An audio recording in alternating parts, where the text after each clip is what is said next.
vermelho eu acho que é notícias em geral, assim, sobre o mundo, vermelho são notícias importantes. É economia, política, mundo, tal. Laranja é entretenimento e verde é esporte. É isso. É assim, ó, o que importa é saber o vermelho, mas você vai ficar mesmo é o verde e o azul. Ó, vou começar, vai, a minha aula. Tá vendo a minha apresentação, né? Vocês estão vendo? Sim. Então, vou começar aqui a minha aula sobre... Deixa eu ver se consigo ver a minha apresentação e ver vocês. Consigo. Sobre disruptores endócrinos, que foi a aula, na verdade, que eu dei no Congresso Brasileiro de Reprodução Assistida, né? Foi muito legal esse dia. Não é por causa da minha aula, não. Foi legal mesmo o congresso. Achei que deu um up. Depois de um tempão a gente voltou a fazer o congresso. Foi legal. E a minha aula era uma aula que fazia parte de uma sessão de ponto e contraponto. Então, na verdade, me botaram para falar sim. Então, a minha aula vai ser uma defesa do sim. Sobre essa questão. Disruptores endócrinos na epidemia da infertilidade. Tem solução? Interrogação, sim. Então, eu tenho que advogar que tem solução. E o meu contraponto era a Silvana Chedid. Então, tem esse pano de fundo nessa minha aula. Aqui eu sempre coloquei aqui as questões, né? Sobre os meus conflitos de interesse. Aí eu vou começar a falar aqui, né? Conforme eu falei no dia, porque senão não tem graça. Mas eu acredito, de verdade, que esses conflitos não tenham não tragam vieses para esse assunto. Eu também aqui, ó, nunca publiquei sobre esse assunto em termos técnicos. E, muito mais importante que isso, eu nunca falei sobre disruptor endócrino na minha vida no meu Instagram. Não falei, não sei nem porque me colocaram para dar aula nesse negócio, para falar sobre isso. Mas eu nunca falei sobre disruptor endócrino no Instagram. E aí, antes de começar a briga com a Silvana, né? A Silvana Chedid, que você conhece a Silvana Chedid? Ela é da clínica Chedid Greco, fica lá na Maestro Cardinho. Ela é brava. Isso eu posso falar dela, porque aqui eu falo coisas que eu tenho que falar, né? Ela é uma pessoa muito brava. Eu já te pedi desculpa para ela em público por não ter aceitado dar aula na sua pós-graduação. Então, esse ano ela convidou alguns médicos aqui da clínica para darem aula, e ela me convidou assim, era dia 1º de julho, eu tinha que dar aula no final de julho ou final de junho, a nossa pós ia começar, condição zero de dar aula. Falei, não tenho condição, Silvana. E ela ficou meio chateada, porque ela achou que era uma questão de pós, mas não era uma questão que realmente não tinha tempo, né? Então, eu pedi desculpa para ela na aula. E para a Silvana Chedid eu mandei um coração, para ela não ficar brava comigo. Isso com o anfiteatro estava cheio. Eu achei que fosse mais vazio o anfiteatro quando fiz essa apresentação. Mas, enfim, oi, caramba. O que são os disruptores endócrinos? É qualquer substância química exógena que interfere em qualquer aspecto da ação hormonal. Então, é isso que é um disruptor endócrino, né? É óbvio que o bisfenol A é o principal que a gente fala, o BPA, desde que os meus filhos nasceram, a gente já falava que tinha que ser BPA free, tudo. E o BPA é o principal químico produzido no planeta Terra, com 6,8 bilhões de quilos em 2013. Eu nem sei o que é isso. Ele é uma substância presente em plásticos, policarbonatos, resinas, brinquedos. Ele que mantém esse formato da garrafa e revestimentos de... Ele até em revestimento de latas de alumínio tem. Então, você vê, a gente não come, a gente não toma a gente não compra um negócio com BPA para os nossos filhos, mas a gente toma água o tempo inteiro em garrafa plástica, né? 93% dos americanos têm BPA detectado na urina e ele tem um efeito estrogênico ali, que é o efeito de disruptor endócrino dele. Ai, que saco, minha apresentação aqui não... Mas há outros disruptores endócrinos. Então, tem aqui, por exemplo, a dioxina, que é produzida, é um poluente. Existem os ésteres de glicol, que tem nesses produtos de limpeza. Tem os fitalatos, também tem substâncias plásticas. Tem o perclorato. Tem estou aqui na apresentação, ó. Os fosforatos, que são os dos pesticidas, tem esses disruptores que têm nos retardadores. Os americanos gostam muito disso, né? São os antichamas. Toda a substância que tem esse antichama tem disruptor endócrino. Então, um sofá, todos os sofás americanos, os americanos são loucos com o negócio de incêndio. Quem viu aqui o This Is Us sabe como isso acontece lá, é um traumático. This Is Us tem lá, depois vocês vão ver, vocês vão entender. Tem esse negócio de incêndio, isso também é disruptor endócrino. Tem a atrazina, que é uma substância usada no cultivo. Tem aqui, ó, nesse algodão doce que eu dei para o meu filho e meu sobrinho, quando a gente foi lá no Parque do Ibirapuera comer e ver o planetário, que é muito legal, o planetário tá demais. E tem aqui, ó, nesse final de ano que eu passei com meus filhos, aqui, ó, minha filha comendo aqui, o milho verde na praia. Quem não gosta de milho verde? É uma delícia. O milho tem o negócio, tem a manteiga. Olha, é um negócio cheio aqui. Ó. Então, eles estão presentes em tudo. E a ação pode ser, o disruptor endócrino ele pode agir no sistema endócrino, quer via ação no receptor hormonal, ele pode ligar direto fazendo efeito agonista ou antagonista, quer seja alterando o número de receptores hormonais, quer seja alterando a concentração de hormônios. Então, aumenta ou diminui o hormônio, levando a um fenótipo alternativo. Né? E esse fenótipo alternativo aumenta o risco de doença. Então, primeira dúvida que pode ser, mas será que seria uma teoria de conspiração? Porque se você for pegar aqui os postulados de Evans, realmente você não vai, é muito difícil você colocar todos os dados aqui e comprovar que o disruptor endócrino causa uma alteração. Isso é fato. Mas, principalmente porque ele vai ter uma prevalência universal. Não tem como você tirar o disruptor endócrino. Ele é universalmente presente. Ele tem gente esperando ali no lobby, se alguém quiser autorizar. Ele tem efeitos pequenos no curto prazo. Então, você não vai tirar o negócio e uma semana depois você vai encontrar um resultado. Você tem uma eliminação da substância extremamente difícil. Né? Como eu já falei aqui, você vai ficar trancado num lugar sem isso. Os efeitos são mensurados em muito longo prazo, são gerações às vezes. E aí tem uma coisa que eu não falei na aula, mas assim, para você tirar o efeito de um disruptor endócrino, às vezes são 3 gerações. Porque vamos lá, a mulher tem um efeito na gravidez dela. Aí aquela criança já tem um efeito na barriga da mãe. E o ovário dela já tem um efeito na barriga da mãe. Então, é o ovário dela que tem um óvulo que já teve receptor. Né? Então, é só na 4ª geração que aquela menina que vai nascer do ovário, imagina isso, é uma loucura, né? Tem variáveis de confusão são infinitas, porque é poluição, é tudo isso. E tem conflitos de interesses gigantescos, indústria, governos, indivíduos. Né? Então, tem gente que não quer saber, que não existe. Tem gente que acha que é a coisa mais importante do mundo, aquela coisa, né? Então, é difícil. Agora, o fato é que existem investigações importantes e cientificamente robustas sobre o mecanismo de ação, tanto em nível molecular, quanto em nível celular, quanto em nível tecidual. Existem modelos animais mostrando o efeito desses disruptores endócrinos e existem modelos humanos, quer seja através de estudos epidemiológicos, principalmente estudos com seres humanos expostos ocupacionalmente ou com exposição aguda.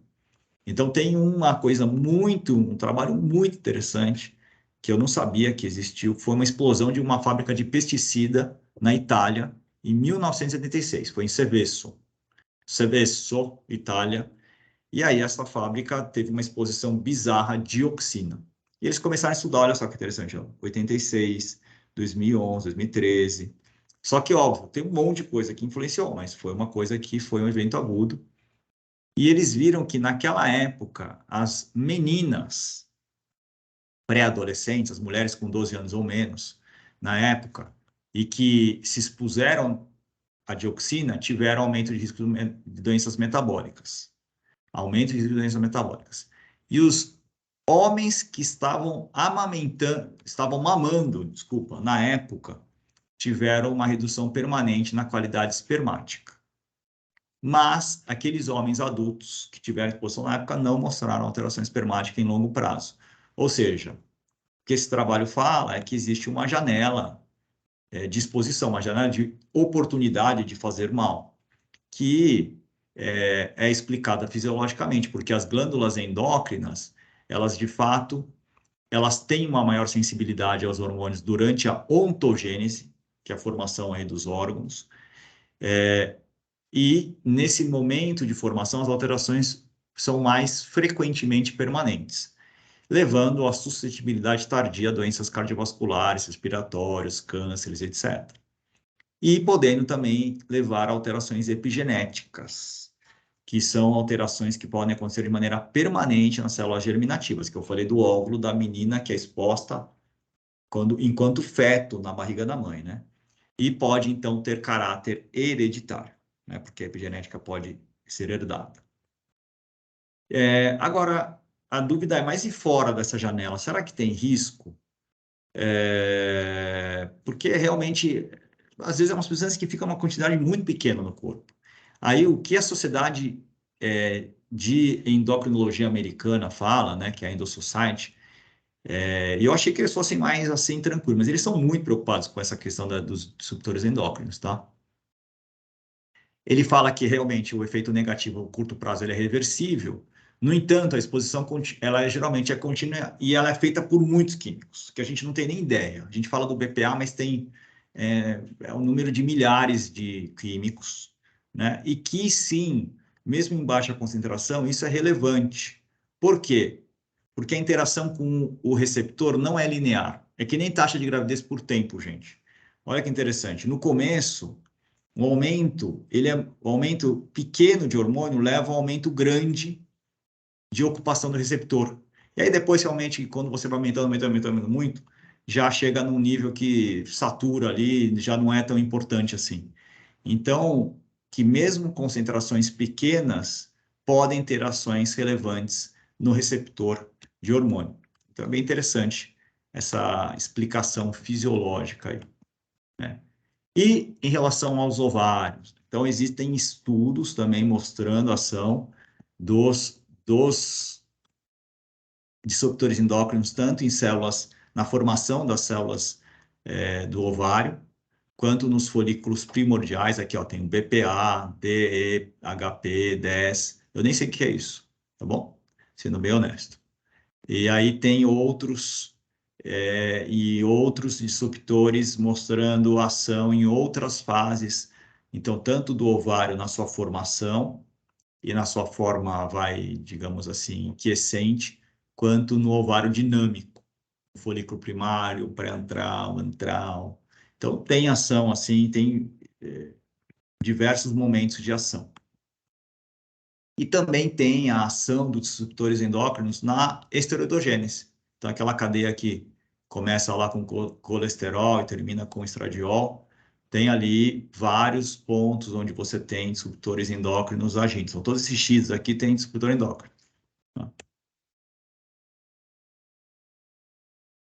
Em relação ao BPA especificamente em modelos animais, existem estudos mostrando redução do número de folículos, interferência no início da meiose ou da retomada da meiose e redução do crescimento de folículos antrais. Então, isso quem fala são esses autores e a Sociedade Americana, que existe uma evidência robusta que o BPA afeta negativamente os ovários antes e após o nascimento, em modelos animais, tá?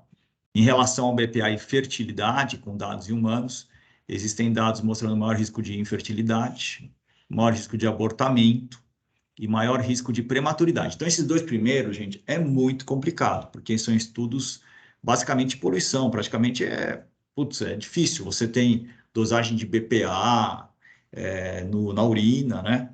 Então, são estudos complicados, mas tem estudos novos em gestantes que são bem interessantes mesmo. Então, por exemplo, tem estudo mostrando que tem relação entre a concentração de BPA na urina no segundo e terceiro trimestre, aumentando o risco de prematuridade, né? E isso acontece basicamente se a mulher estiver esperando, ou a gestante estiver esperando uma menina, feto de sexo feminino. Então, esse é um trabalho que saiu ano passado na Fertility. Tá? Então, realmente, e a gestação é um momento muito rico de estudo, porque é aquele momento onde tudo acontece muito rápido. Então, eles falam que é uma janela também de oportunidade de estudo do efeito do disruptor endócrino. Em relação à FIV, existem dados, por exemplo, falando do aumento de BPA com redução do pico de estradiol antes da coleta. São bons? Não são bons, mas existem. Existem dados mostrando que quem tem mais BPA versus menos BPA, então o quarto quartil versus o primeiro, né, tem menor taxa de implantação. São trabalhos com N de 137 mulheres, 450 mulheres, publicados nessas revistas aqui. São trabalhos super bons? Não são trabalhos super bons, mas eles mostraram isso. Então, a minha aula, na verdade, isso tudo foi uma explicação de que como o disruptor endócrino influencia a fertilidade, né? E aí a pergunta é, tem solução? Sim, tem. Mas, não, gente, não é simples. Eu fiquei assim, foi bom, porque eu estudei e percebi como isso aqui dá vários Netflix, viu, Oscar? Oscar que gosta de Netflix. Então, primeiro, porque é difícil, né? Primeiro porque você não consegue fazer o trabalho hoje, não é um trabalho que você faz, dificilmente você vai fazer isso num Lean da Faculdade de Medicina.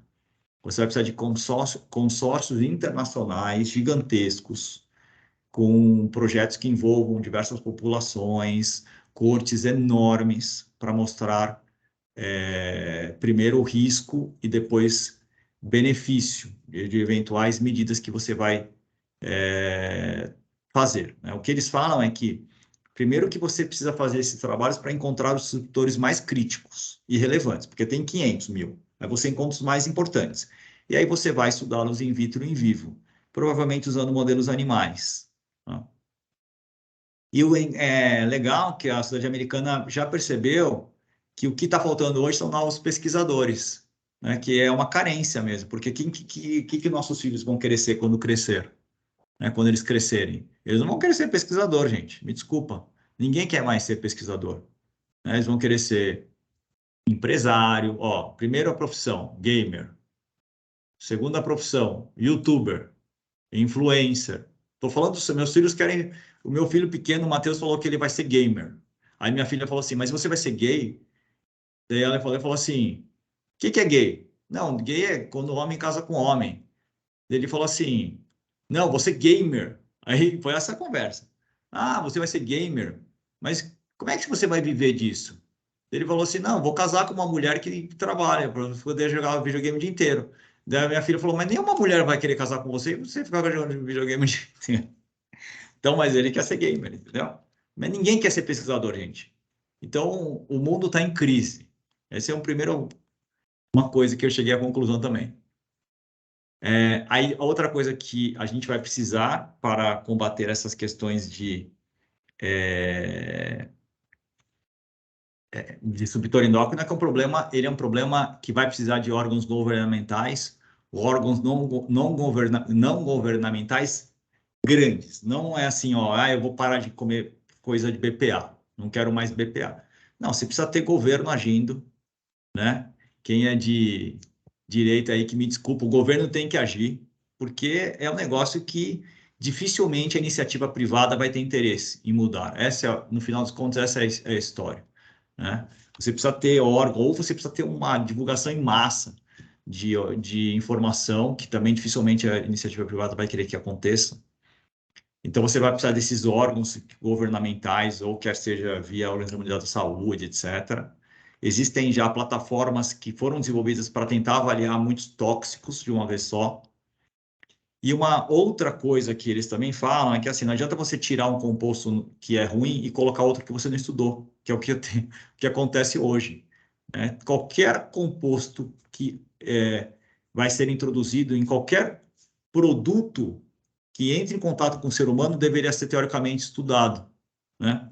Quem aqui acredita que isso vai acontecer? Olha, não é fácil, viu? E aí outra coisa que também a sociedade americana fala é esse peso entre você ter o cuidado e também esperar quanta evidência que você precisa ter para você intervir. Eles acham que hoje a gente espera muita evidência. Não, isso não está comprovado absolutamente porque isso, aquilo não dá. Não, eles falam, não.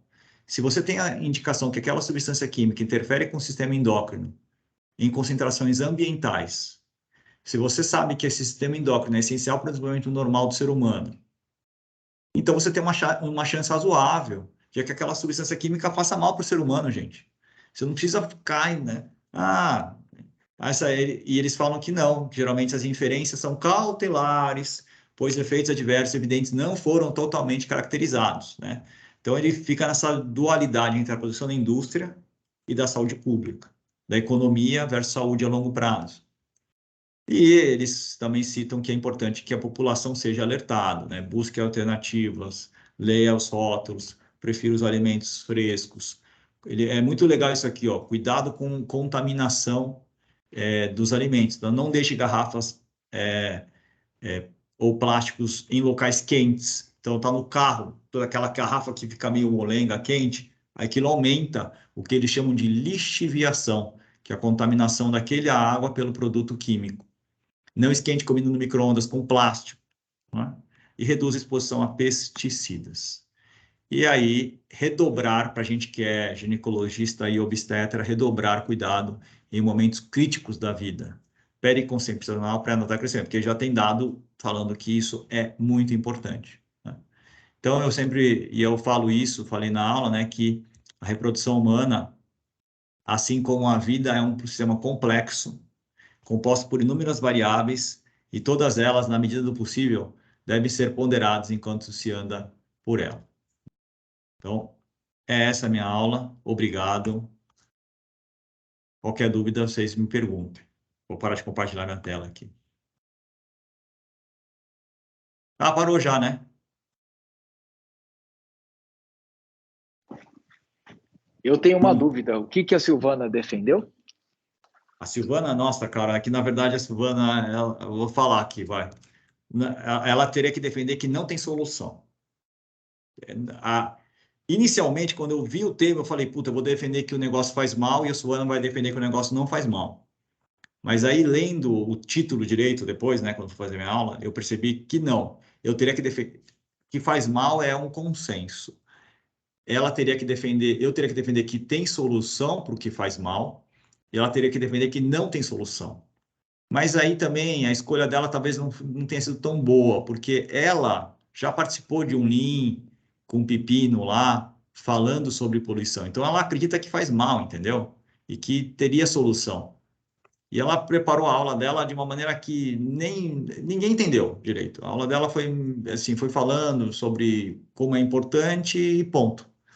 Não teve muito assim o contraponto. Essa que foi a história. Eu podia ter feito, porque a minha aula, no final dos contos, eu percebi como é difícil você solucionar essa questão, né? Não tem muita solução. Eu já fiquei meio eu já acho que a gente está assim perdendo de goleada assim, estratosférica para os disruptores endócrinos. Estratosférica. A solução seria a gente ficar pelado no meio da Amazônia lá, vivendo assim. E mesmo assim a gente teria disruptor endócrino que está na água da A Amazônia. Amazônia está contaminada já. É isso que eu ia falar. Mesmo assim teria disruptor endócrino na água da Amazônia. Esse que é o triste. Só o que eu joguei de remédio para matar mosquito, meu amigo, lá, já foi. Então não tem mais, não existe mais. São substâncias que são ubiquinous, virtualmente 100% presentes. É isso que o ponto é esse. Mais dúvidas? Não tem muita dúvida, né? Desculpa, Lucas. Imagina. Não tem muita dúvida, acho que é o fato. O Renato escreveu aqui, mas ele não...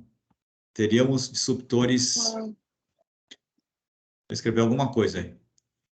Uma coisa interessante que eu até comentei com você, né, Lucas, que a gente fala de coisa reprodutiva ou ginecológica, mas a endócrino está bem à frente com essa história de disruptor com tireoide, né? Isso que é onde mais acomete os disruptores é a função tiroidiana. Esses Sim, estudos começaram com tireoide. Eles têm muito esse negócio da tireoide. Eles têm muito essa história dos disruptores na tireoide. Até porque são disruptores endócrinos, né? E não ginecológicos. Eles tinham que ficar na frente mesmo, faz sentido. Não, é assim, quando eu fui ler sobre esse assunto, eu achei que a Endo Society fosse ser um pouco mais tranquila sobre isso, mas eles são assim, eles estão numa luta contra o negócio, viu? Impressionante, tem manuais e manuais, e eles cobram do governo lá ação ferrada contra isso. Que é um pouco que uma coisa legal que a Silvana falou foi que assim, a CBRA não, né? A SBRA tinha que ter também um pouco esse lado, né? Esse lado de alertar, de falar como sociedade o impacto que isso tem. Alguém já escutou falar? É difícil, a gente não escuta muito falar disso. Nenhuma sociedade fala isso, né? Isso. É que eu acho que fica uma coisa que parece que só os exagerados e os loucos que falam disso, né? E aí cria até um preconceito em quem se importa com isso. Então, mas se uma sociedade entrar nesse assunto, quebra um pouco isso, né, Ovan? Se a Sociedade Brasileira de Produção Assistida falar, pô, gente, tem um trabalho que saiu mostrando que a gestante que tem 1,5 vezes mais chance de prematuridade, principalmente se tiver com uma menina da barriga. Então, olha como é importante. Não que isso, mas é só para você tomar cuidado, né? Moderação quando você estiver grávida e também quando você estiver nesse período periconcepcional. Acabou, mas nem fazem isso. Mas não faz isso. Você vê que interessante? É uma crítica mesmo. Isso a Silvana acertou, viu? Na aula dela. Ela foi bem nisso. Bom, é isso. Então, acho que a gente podia passar agora para a doutora Jéssica. Gente, boa tarde. Eu vou apresentá-los a Inari. Ela é nutricionista anatomioca e vai iniciar os atendimentos na Vida Bem-vinda em 7/12. Inicialmente vai começar lá no Itaim, às quartas-feiras, o dia inteiro. Então, hoje ela vai se apresentar, falar um pouquinho do trabalho dela, até para vocês conseguirem indicá-la para os pacientes. Então, a gente vai ter um tempinho aí até dia 7 para a gente conseguir tirar foto, colocar nas redes sociais. E acho que é isso. Nari, fique à vontade, bem-vinda. Vou fechar meu microfone aqui. Você consegue compartilhar a tela? Quer que eu compartilhe? Consigo. Boa tarde a todos. É um prazer enorme estar aqui hoje. Eu vou compartilhar aqui a minha apresentação. Deixa eu só ver como que eu faço isso. O meu nome tá errado aqui, porque eu entrei do curso de gestantes que eu dou aula e fica professora de gestante. Mas é Inari Ciccone. Se alguém tiver alguma dúvida, depois a gente... peraí, rapidinho. Não. Eu entrei ela errada. Como é que eu compartilho aqui do escritório?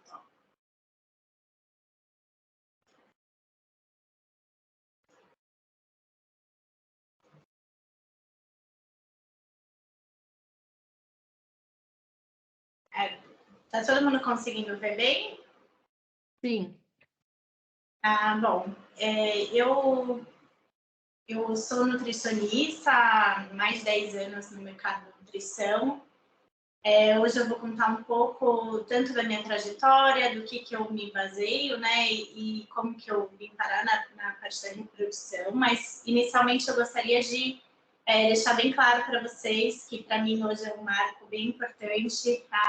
Acho que a nutrição ela tem ganhado muito espaço na saúde e estar em conjunto com uma equipe para uma medicina tão moderna, sofisticada e com um valor tão significativo para a sociedade é realmente uma honra que eu tenho o prazer de compartilhar aí com vocês e de fazer parte.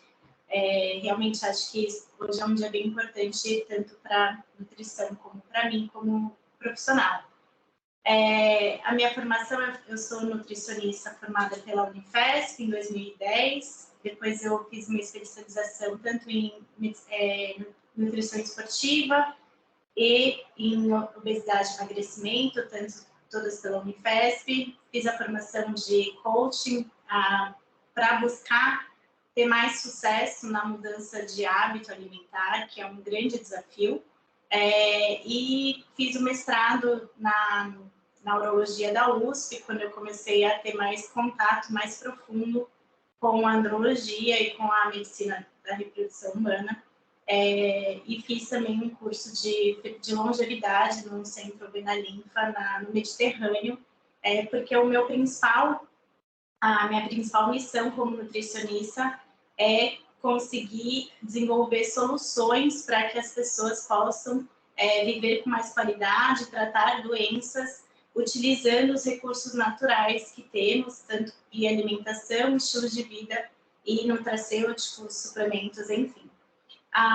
Eu comecei como nutricionista de qualidade de vida no hospital, então eu tenho aí uma trajetória que eu me orgulho bastante, porque eu comecei bem de baixo, né, como toda carreira, e atuo em consultório desde 2011, então eu tenho uma gama aí de atuação bem ampla, que vai desde atendimentos para o básico da nutrição, como composição corporal, emagrecimento, mais para doenças bem aprofundadas, como infertilidade, equilíbrio hormonal, doenças crônicas, inflamatórias, envelhecimento, doenças como artrose. Então, eu tenho muitos casos bem legais, assim, que impactam muito a vida, a qualidade de vida de pessoas que vai aí desde a fase da nutrição do adulto, pré-concepção, gestação e longevidade. Tenho uma abordagem bem diferente, então não sou uma nutricionista que calcula dieta.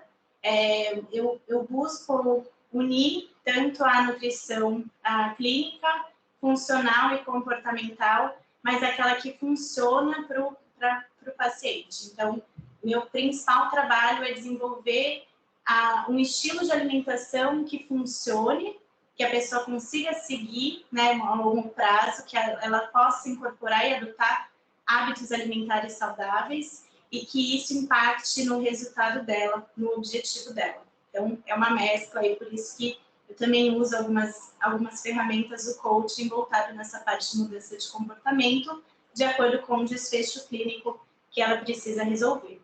A minha trajetória na reprodução é bem interessante.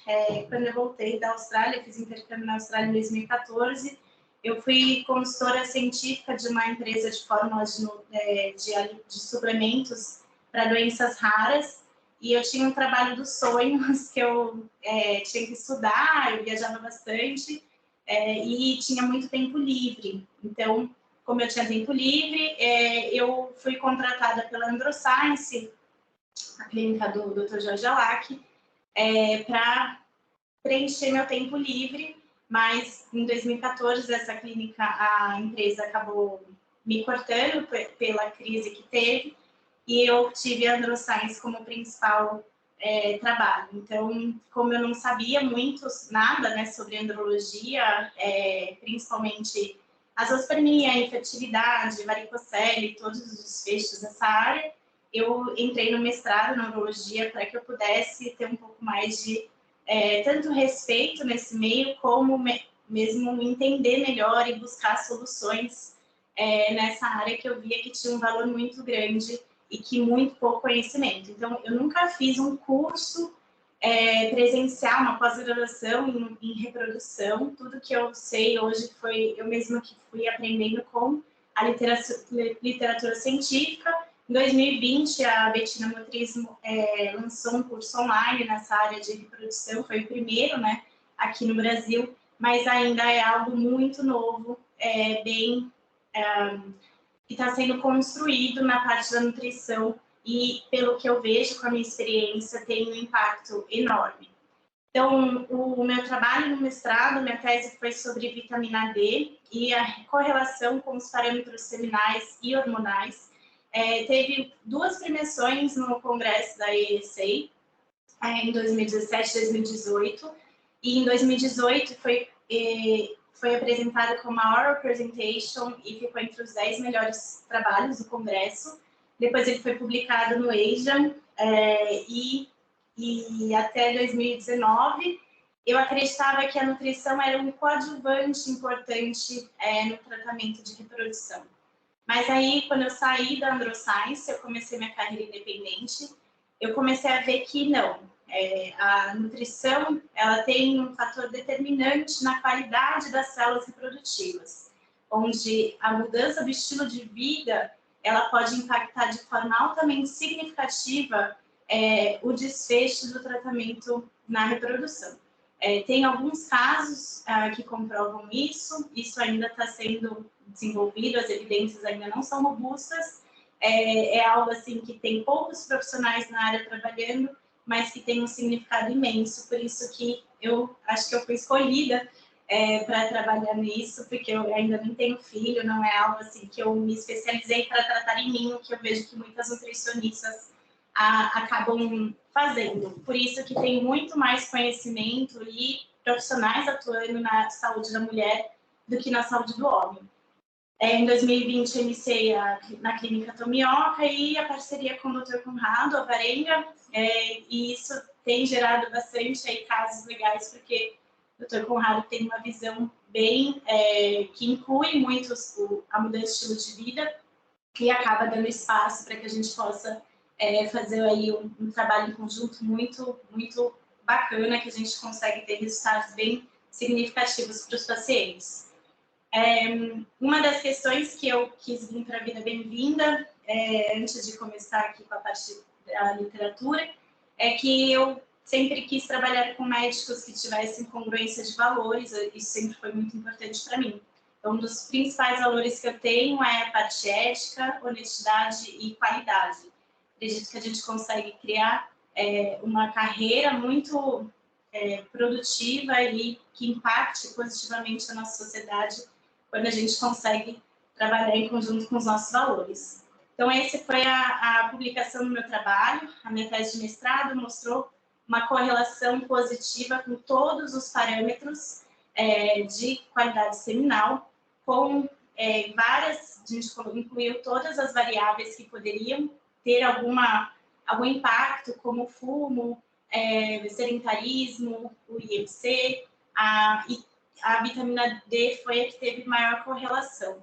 Então, o trabalho, a gente dividiu os pacientes em 2 grupos, os grupos que tinham queixas, tinham alterações do diagnóstico de seminal e os grupos de normososférmicos. Então, essa é a diferença principal da concentração dos níveis de vitamina D, bem maior aqui no grupo normososférmico comparado com os grupos com alteração seminal, e aqui a análise multivariada mostra como ela é relevante aqui em todos os outros fatores, considerando todos os outros fatores.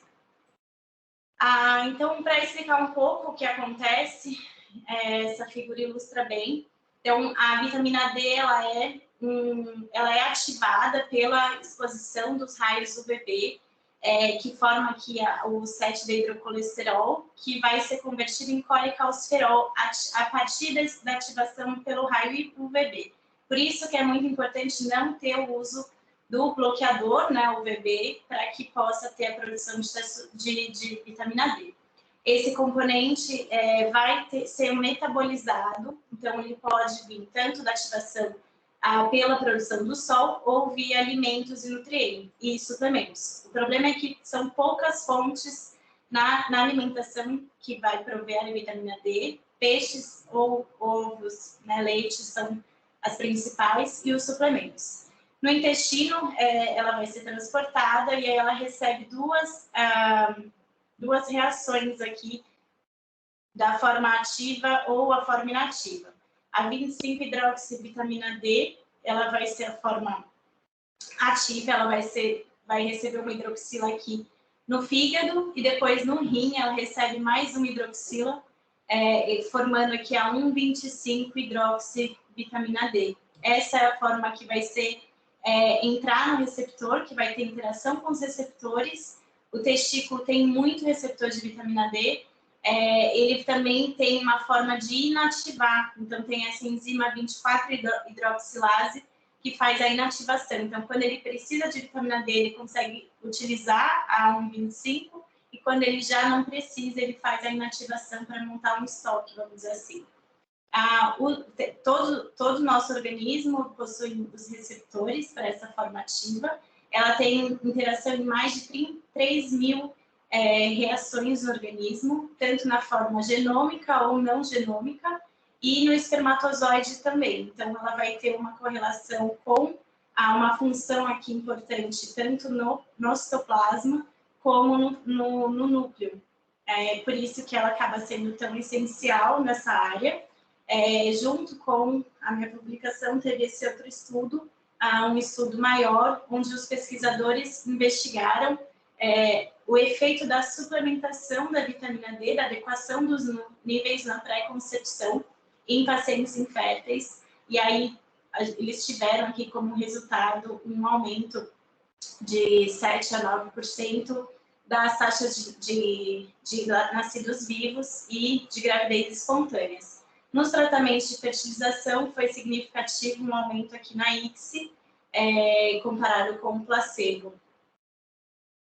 Bom, o que eu acho que é muito importante, né, e até corroba muito com a aula aí do Dr. Lucas, é a gente entender o nosso momento atual.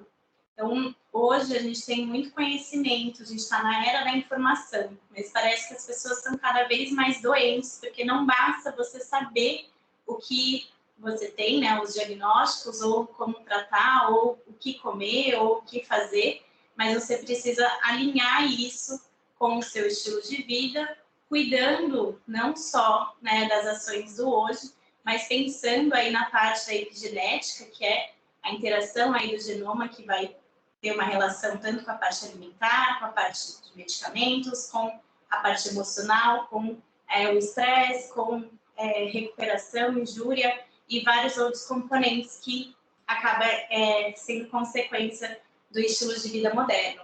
Então, eu puxo aí a deixa que o Dr. Lucas deixou. É muito difícil a gente conseguir se manter saudável hoje em dia, porque a gente está imerso num estilo de vida moderno, num mundo moderno, né, e que a gente tem exposição a muitos componentes que não só agem como disruptores endócrinos, mas também como os fenobióticos, que estão presentes nos alimentos, na água, nos pesticidas, na poluição, no ar. Então, os antioxidantes, eles vêm ganhando muito força, porque acaba sendo uma forma de proteger o organismo contra esses mediadores, mas saber utilizar eles, ou principalmente com melhor biodisponibilidade, aí entra a parte da alimentação, é essencial para que a gente consiga manter um organismo equilibrado, né? E o saudável, hoje, ele é muito relativo. Ele não é aquele puritano que, né, se protege tudo isso, mas é aquela pessoa que consegue manter o equilíbrio entre todo o estilo de vida e as condições que ela é suscetível a passar pela vida e a forma como ela lida com isso. Esse artigo mostra todos os fatores aí dietéticos que estão relacionados à melhora, né, da ovulação e da saúde do ovário. Principalmente os tipos de gordura é muito importante quando a gente entra na qualidade da alimentação, que vai muito além só da composição corporal, né, onde a maioria da literatura científica coloca. É muito importante ver o teor aí de consumo de gordura saturada, monoinsaturada, poliinsaturada e a trans. Então, hoje, por isso que eu não calculo dieta, porque a gente tem que ir muito além da parte quantitativa, mas sim da parte qualitativa. A qualidade nutricional é muito importante, ela é muito mais determinante da saúde e condições das células e reações que vão acontecer desde que o alimento é digerido, metabolizado e assimilado, e principalmente as fontes de nutrientes que ele vai ter.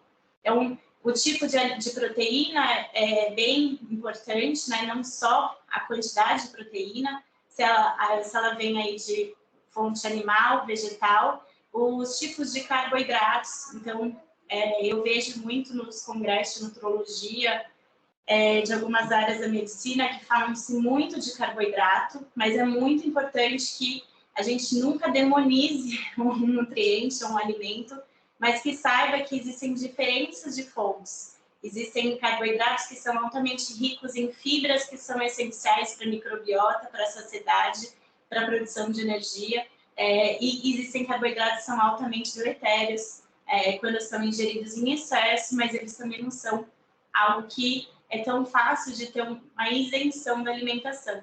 Então, essa proporção dos tipos de carboidrato é altamente necessário que seja feita para que a pessoa consiga manter a imunidade, a saúde, as vias de reparo celular, as vias energéticas e, consequentemente, a composição corporal em dia, a massa muscular, enfim.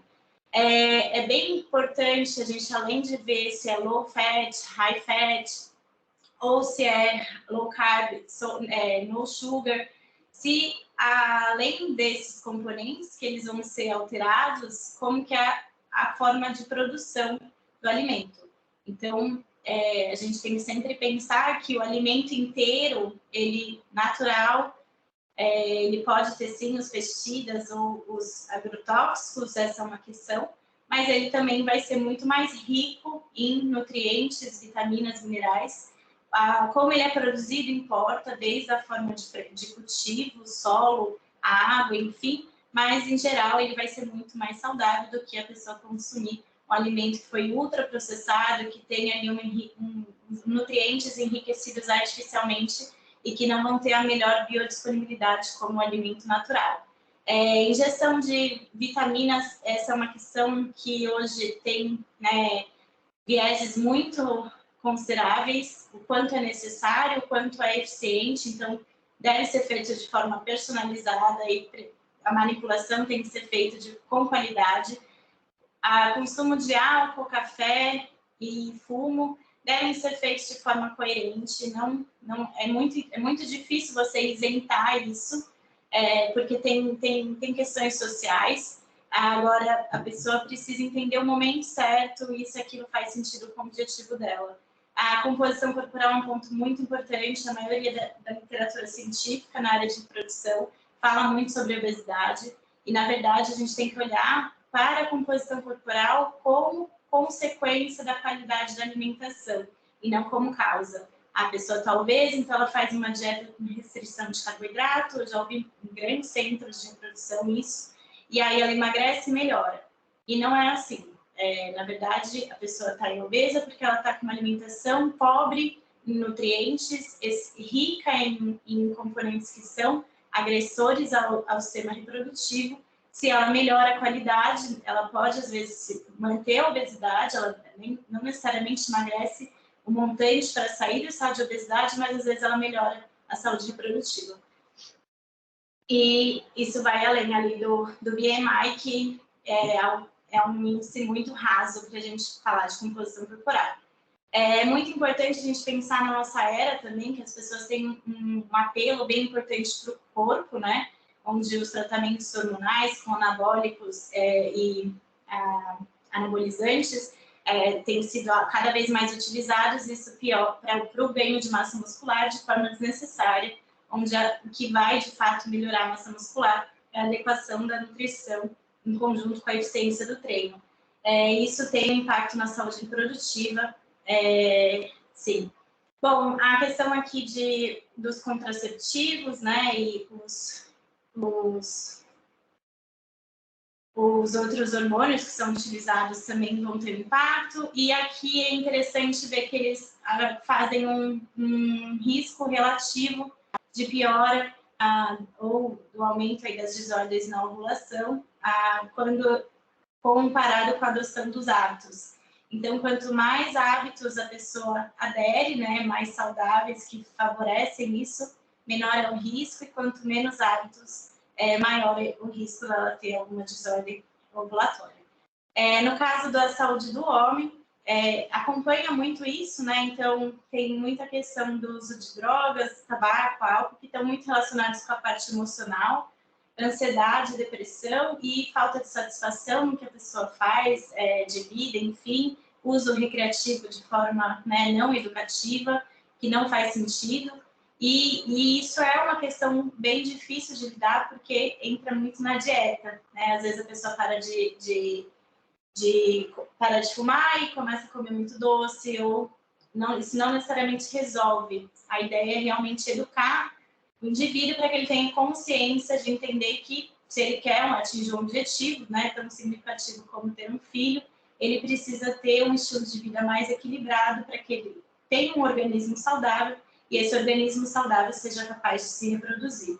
Entra muito na questões bem parecidas, principalmente a parte de radiação. Acho que o testículo ele é um órgão super sensível a calor, radiação, alimentos, principalmente excesso de carboidratos simples e gorduras saturadas e trans, que acontecem muito à noite. E é bem interessante ver o perfil de cada, né, gênero, entre homem e mulher, como o estilo de vida é bem diferente e as questões são bem semelhantes, né? A mulher tem muitas questões emocionais que geram ansiedade, alto consumo de doce, e homens tendem a ter questões de estresse, que faz com que ele coma pouco ao longo do dia, beba muito café e come muito à noite, porque chega com muita fome, e aí isso acaba gerando um desequilíbrio tanto na produção hormonal como na qualidade seminal. Então, esse é um artigo bem interessante que mostra isso, e é interessante a gente ver que o nosso contexto atual, a gente vem aí de uma alimentação ocidental, com mais predominante em carboidratos simples, gorduras saturadas e trans, pobre consumo de legumes e vegetais, isso já desde a infância e da gestação. Aí tem as modificações no genoma, né, os polismorfismos que favorecem a predisposição para doenças. Isso afeta também o sistema reprodutivo, então é bem interessante ver que a infertilidade, muitas vezes, ela acompanha várias outras questões ou comorbidades associadas que vêm do mau estilo de vida.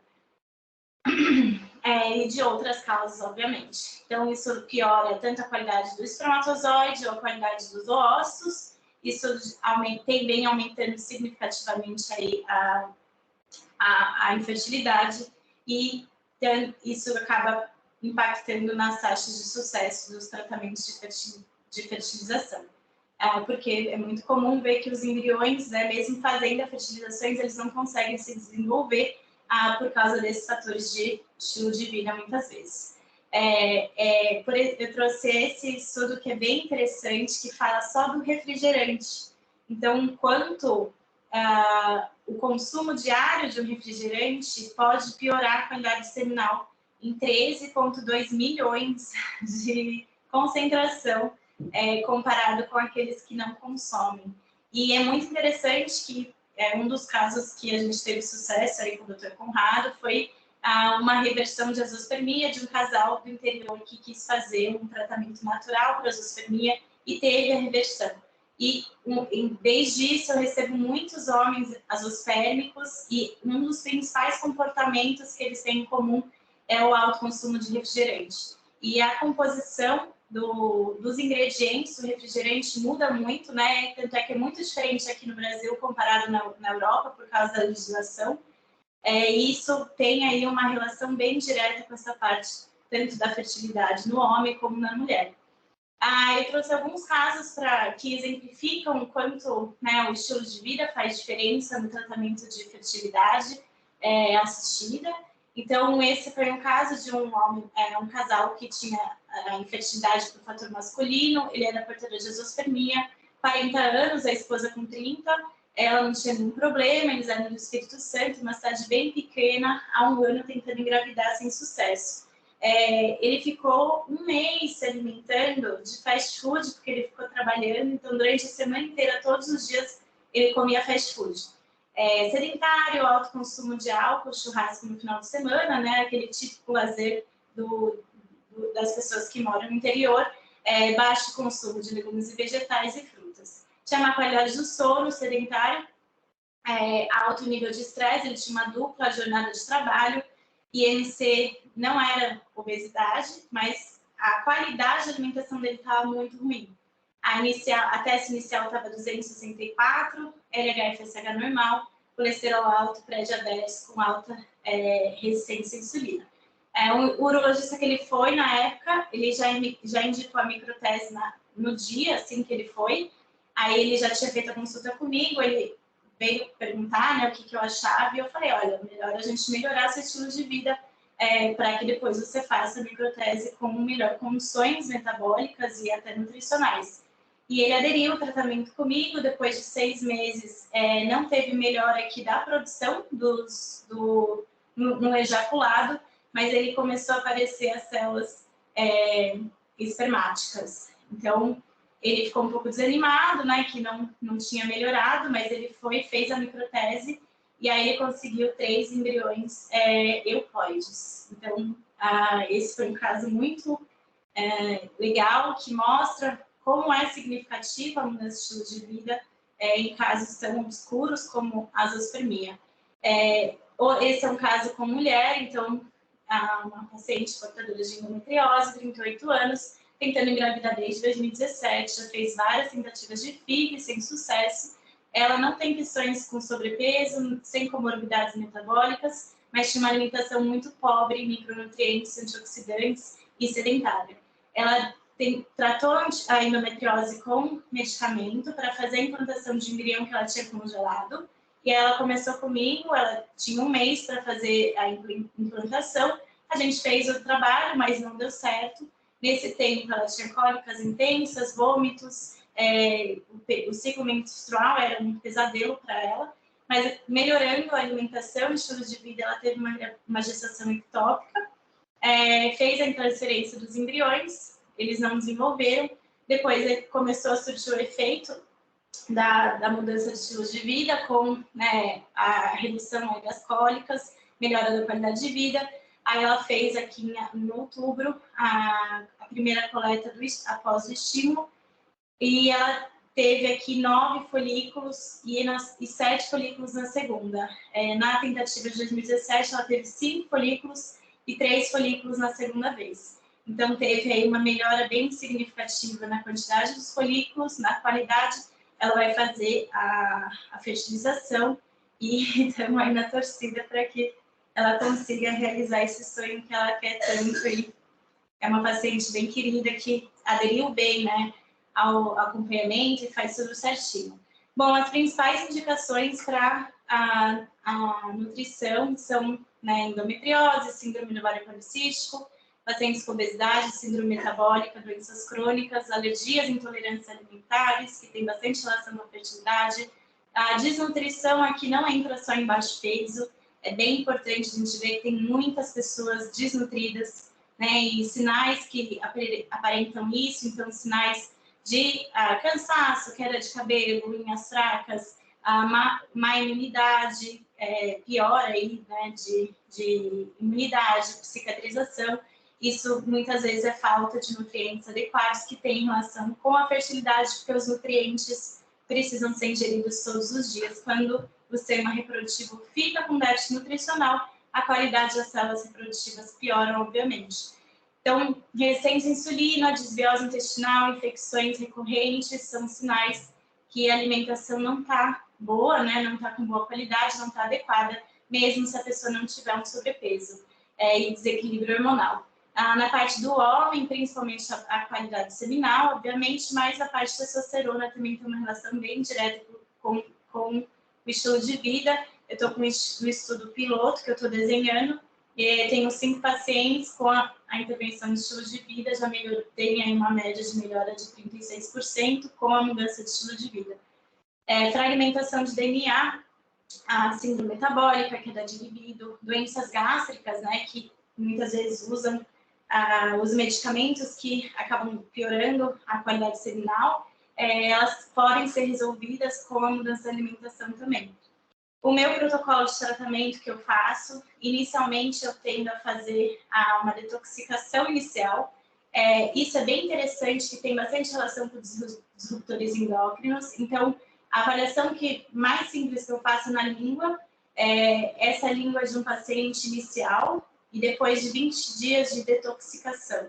Então, é muito interessante ver como as toxinas ficam bem alojadas, formando muco em todo o trato gastrointestinal. e quando a gente faz a detoxificação, melhora bastante isso, melhorando toda a sensibilidade do paladar da língua. Então, essa língua precisa de condimentos, gorduras, açúcar, coisas com sabor forte, para que ele possa sentir o sabor. E aqui já não. Ele já começa a gostar mais de consumir legumes, vegetais, alimentos com sabor mais ameno. Isso é bem interessante, principalmente para um processo de educação nutricional. Esse é um paciente que depois veio com queixa de infertilidade, embora quando a gente começou, não era o principal foco. A qualidade seminal dele estava deteriorada também, e depois a gente começou a trabalhar para melhorar, mas ele não aderiu, então não sei o que aconteceu com ele. Detoxificação inicial eu tenho a fazer quando é necessário, mas é um processo um pouco mais drástico, mas é feito de forma temporária para que a gente possa ter melhor resposta dos estímulos e dos tratamentos que os pacientes fazem, em torno de 15 a 20, 30 dias que é feito, não costuma passar mais que isso, mas é uma estratégia que faz toda a diferença. Em geral, eu uso muito a dieta anti-inflamatória, dieta mediterrânea, né, personalizada, a suplementação de nutrientes chaves para espermatogênese e para melhora da qualidade dos ossos e a suplementação dos nutrientes para a saúde reprodutiva e para a saúde global. Os meus principais diferenciais é que eu consigo fazer um atendimento para o casal, né, com foco aí no suporte nutricional, estilo de vida, elaboração do plano alimentar personalizado. Eu tenho uma estagiária que me ajuda para fazer o plano de cada um detalhado, né, e personalizado, com foco na qualidade da alimentação, avaliação detalhada para elaborar a suplementação que seja mais eficiente, promoção da melhora da qualidade de vida, equilíbrio hormonal, relação do casal. Isso é bem interessante ver como eles se unem até para preparar as refeições juntos, para fazer as coisas que precisam ser feitas, né? E isso tende a melhorar muito a relação deles. E eu também faço consultoria nutricional para elaborar cardápios que sejam com receitas personalizadas para o caso deles. E eu crio as receitas que eles precisam comer de forma que seja agradável e factível na realidade dele. E também faço treinamento para os funcionários. Eu finalizo aqui com uma frase que a nutrição vai muito além do peso e suplementos. Uma nutrição eficiente inclui a inserção de hábitos saudáveis em situações que o indivíduo não está preocupado com a sua aparência física, e sim com a sua versão do futuro. Muito obrigada a todos. Obrigada, Inari. Alguém tem alguma pergunta?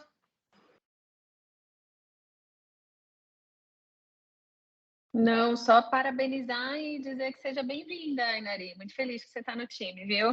Obrigada, Vanessa.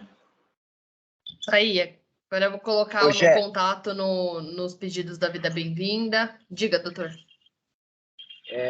Já está estruturado exatamente como é que vai ser o atendimento, assim, em quais unidades, horários? Sim, a gente vai começar a princípio abrir as agendas para o dia 7/12. A ideia agora é fazer um post, né? Para também chamar mais pacientes e ter o tempinho para vocês indicarem. Ela vai ficar de quarta-feira no Itaim, das 9 da manhã às 19. Então vai ser um dia inteiro de atendimento. Além da consulta, ela também faz o exame de bioimpedância, que ela tem a balança portátil, né? E ela tem o plano alimentar, já tá tudo certo. A gente só precisa colocar o modelo de pedido de exame dela dentro do GS, que ela já me mandou. Já fiz o cadastro do GS e o e-mail. Então tá tudo encaminhado. Só falta ela também ir comigo um dia no Itaim para conhecer a estrutura. Eu mostrar para ela onde é, enfim, mas ela tá lá pertinho por causa da Tomioka. Mas é isso, a princípio a agenda está aberta a partir de 7/12, quarta-feira, o dia inteiro, no Itaim. Tá bom, tá bom. Certo? Beleza, então eu vou colocar agora, quando vocês encaminham algum paciente para a Nutri, eu já vou colocar no GS Doctor os contatos da Inari. E é isso, vamos lá, vamos encher essa agenda. Bem-vindo, Inari! Muito obrigada, gente. É um prazer enorme estar aqui com uma equipe como vocês. Aí, vamos lá. Obrigada. Valeu, gente. Peraí, e grávida Alô. você também vai atender? Eu também atendo gestante, eu só não atendo bebê, assim, que não é minha área. Mas até a lactação eu atendo.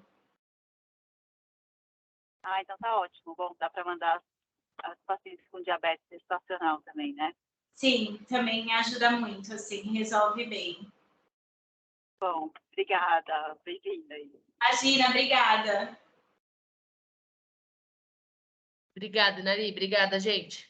Imagina, gente. Muito obrigada. Ótimo dia a todos. Prazer em conhecê-los. Obrigada. Tchau, tchau.